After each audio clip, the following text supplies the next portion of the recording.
Good morning students. आज मैं अपनी नई वीडियो लेके आया हूँ और ये वीडियो क्लास 6 की एसएसटी का चैप्टर नंबर 12 है, जो कि अंतिम चैप्टर है। चैप्टर का नाम है आर्ट, आर्किटेक्चर एंड लिटरेचर, यानी कला, कला और स्थापत्य कला के साथ साथ हम जो है वो साहित्य के बारे में जानकारी प्राप्त कर रहे हैं। चलिए देखते हैं कि आज की इस वीडियो में हमें कौन कौन से टॉपिक पर चर्चा करनी है। तो फिर से आपको बताना चाहूंगा कि आज हम लोग जो है क्लास 6 की एसएसटी का चैप्टर नंबर 12 पढ़ रहे हैं। चैप्टर का नाम है आर्ट, आर्किटेक्चर एंड लिटरेचर।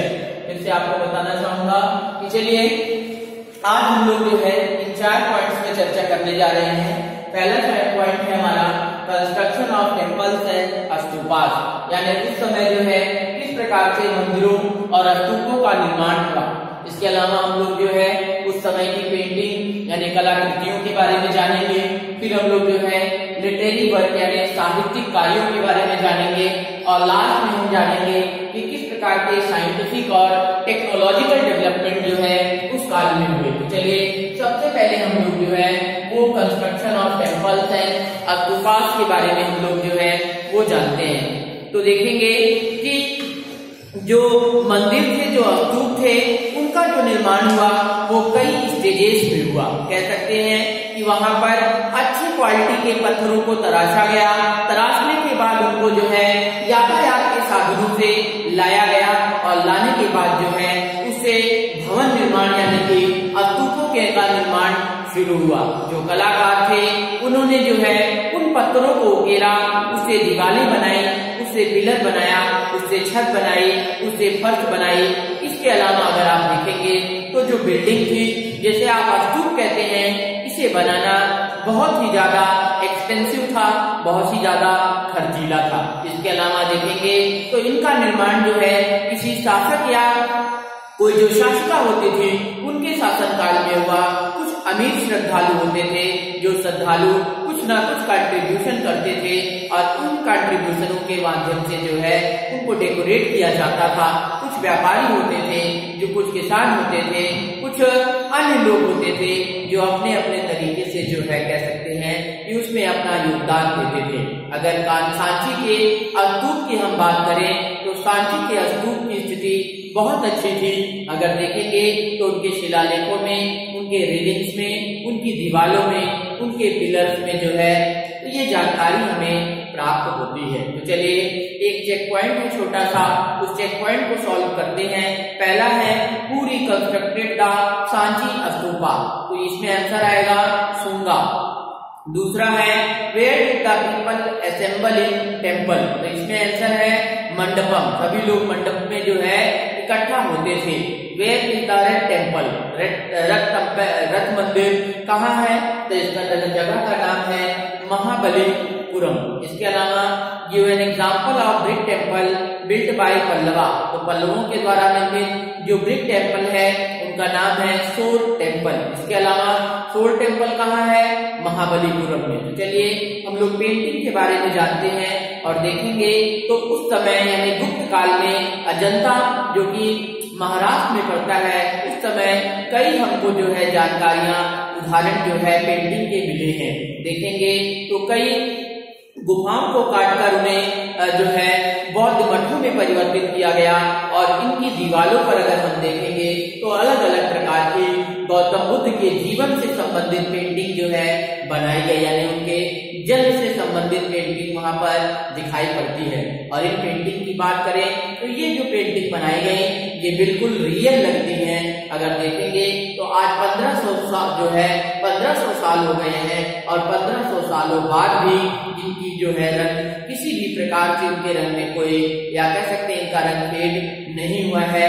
जो कलर बनाए गए थे वो जो है कह सकते हैं कि जानवरों से, अवशेषों से और मिनरल से मिलाकर बनाए गए। तो कह सकते हैं उस समय की जो पेंटिंग थी वो सर्वोत्कृष्ट पेंटिंग जो है बनाई गई।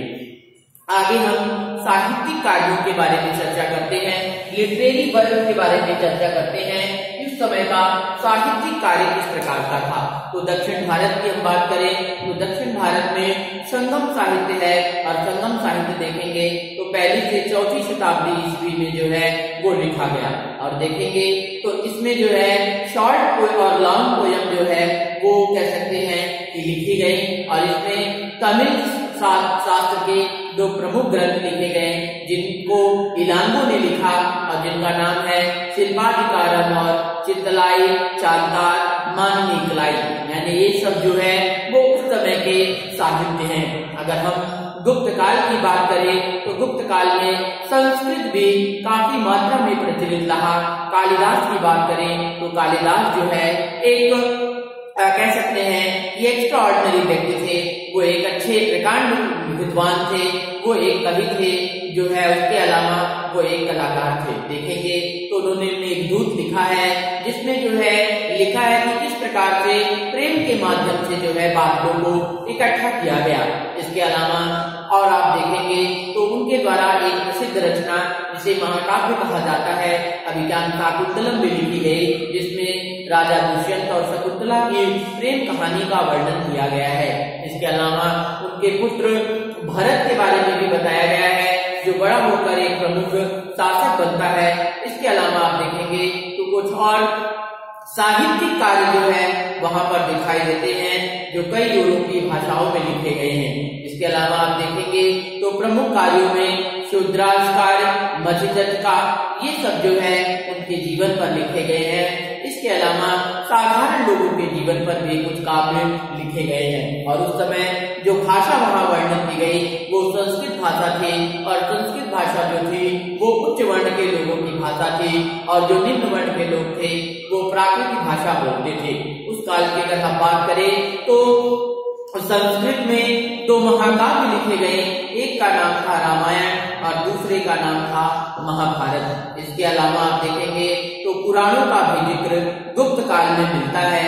इसके अलावा देखेंगे तो इन पुराणों में देवी देवताओं जिसमें विष्णु है, शिव है, दुर्गा है, पार्वती है, इनका जिक्र मिलता है, और ये साधारण भाषा यानी संस्कृत में लिखा गया। इसके अलावा जो साधारण मनुष्य थे, साधारण पुरुष थे, स्त्रियां थी, उनको उन पर भी जो है देखेंगे तो उनके द्वारा कविताएं, नाटक और गाने जो है रचित किए गए और अपनी अपनी भाषाओं में लिखे गए। जो उस समय आम जन की बोलचाल की भाषा थी वो थी पाली और प्राकृतिक भाषा। इसके अलावा कुछ और में कहानियां देखने को मिलती हैं जो जातक कथाओं में लिखे हैं, और जो जातक कथाएं थी वो पाली भाषा में लिखी गई थी। तो इस प्रकार से जो आप देखेंगे तो स्तूपों की रेलिंग पर, पैनल पर या अजंता की गुफाओं में एक अच्छी सर्वोत्कृष्ट प्रकार की कलाकृति जो है वो देखने को मिलती है। अंतिम हम लोग चलते हैं और जानते हैं साइंटिफिक और टेक्नोलॉजिकल डेवलपमेंट। तो चलिए हम सबसे प्रसिद्ध या सबसे प्रमुख जो है वो बात कर रहे हैं आर्यभट्ट की, जो प्रसिद्ध गणितज्ञ थे गुप्त काल के। उन्होंने जो है पाई का मान निकाला 3.1416 और साथ ही साथ सौर दिवस को निकाला जो 365 दिन की वैल्यू आती है। इसके अलावा देखेंगे तो ये जो वैल्यू है वो उनके कैलकुलेशन से बिल्कुल क्लोज है। इसके अलावा उनको ऐसा भी विश्वास था कि जो पृथ्वी है वो जो है वो कह सकते हैं कि सूर्य का जो है वो चक्कर लगाती है, और इससे देखेंगे तो जब वो चक्कर लगाती है तो चंद्र ग्रहण या सूर्य ग्रहण की स्थिति बनती है। ये सारी चीजें जो हैं आज आधुनिक विज्ञान में हमें मिलती है। और देखेंगे तो जो इलाहाबाद का शिलालेख है, इलाहाबाद के शिलालेख में दशमलव प्रणाली की जानकारी 5वीं शताब्दी ईस्वी में मिली। इसके अलावा शून्य का भी कॉन्सेप्ट जो है भारत में डेवलप हुआ। इसके अलावा जो अरब आए, जो और लोग आए, वो देखेंगे तो काउंटिंग की स्थिति यानी गिनती भी यहाँ हमको मिली।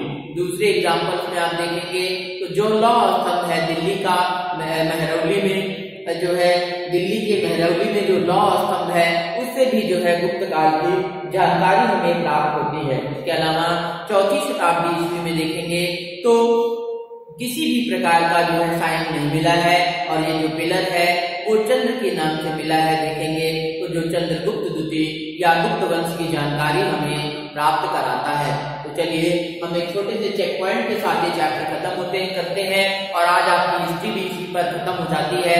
पहला है जो ग्रेटेस्ट स्पेसिमेन ऑफ पेंटिंग, तो पहले में होगा अजंता, दूसरे में होगा कालिदास, तीसरे में होगा इलांगो, चौथे में पाली और पांचवे में होगा मेहरौली। तो इस प्रकार से आज की वीडियो में आपका ये पूरा चैप्टर खत्म हो जाता है। किसी भी प्रकार से अगर कोई समस्या हो तो कमेंट के माध्यम से जरूर पूछेंगे। धन्यवाद।